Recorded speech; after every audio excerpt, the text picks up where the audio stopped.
Hey guys, welcome back to day 10 of the 31 days of Halloween. I know this video is coming out a day late. I felt a little under the weather yesterday, so I didn't feel like recording one of these, but it's coming out. I did watch a movie. I watched Joe Diamato's Absurd, starring George Eastman.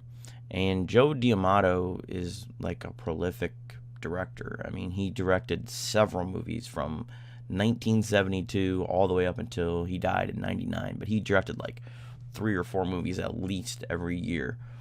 He did like Anthropophagus, which this is kind of the follow-up to Anthropophagus. He did a whole bunch of the Emmanuel films. He did Erotic Nights of the Living Dead, Porno Holocaust. He kind of did those movies that he felt like would get people in seats. So he did a lot of kind of the horror sex movies, and then like this movie, like the gore, extravaganza horror movies. And this one is about a priest who is following this man who is played by George Eastman, that his blood coagulates very quickly. He's basically Wolverine, and that whenever you shoot him, he heals like really quickly. And what has happened is, I guess at some point his brain got damaged and it didn't regrow the right way, so now he's just a madman. And so he's just going across wherever the country, just killing people indiscriminately. And so the priest is out trying to stop him.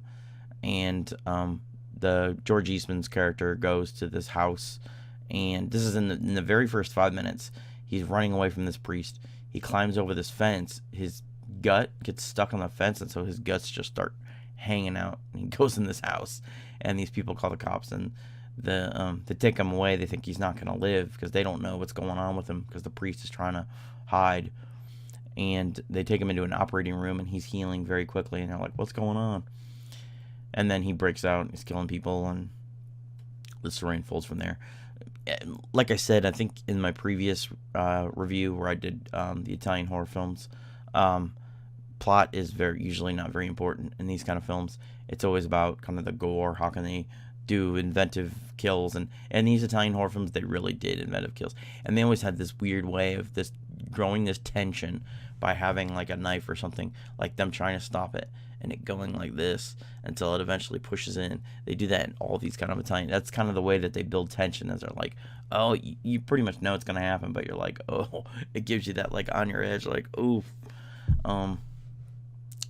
Let's see. The dubbing, I mean, I've seen some of these Italian horror films that usually the bad dubbing really doesn't bother me anymore, so I didn't notice it as much as I did in the other film, but I'm sure it's probably not very good either.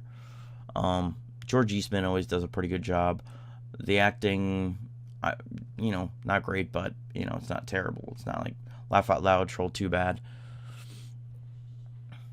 Like I said, this is a follow-up to Anthropophagus, so you can expect there's a lot of like gory stuff going on. Like I said, his guts are hanging out in the first 5 minutes. And I had seen a clip of this movie before without even knowing it was a clip from this movie.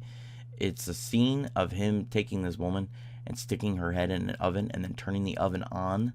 And then they show like the slow progression of like her face starting to like just burn and kind of peel. It's more disturbing than anything else because it doesn't really look that crazy, but when you see it, it's like she's struggling, and it's like, oof, it's a rough scene.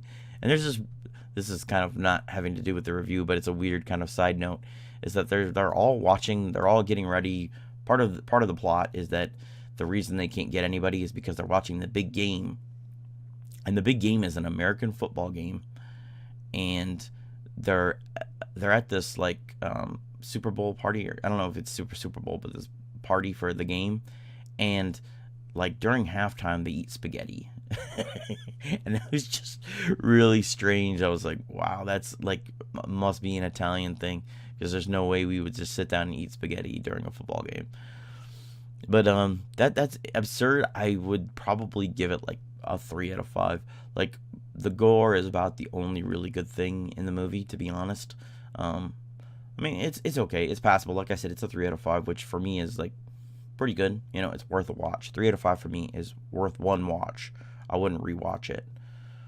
But I already watched the movie that I'm doing for today, technically today, and that's going to be Wakewood. So look forward to that one. It might come out later today, I don't know. But Absurd, It's not bad. If you like Italian horror films, I would definitely watch it. If you like Anthropophagus or Joe D'Amato, absolutely watch it. This is probably one of his best films that he's done, because with as many films as he's done, they're not all good. So stick around for my review, hopefully later today, and I'll see you guys then.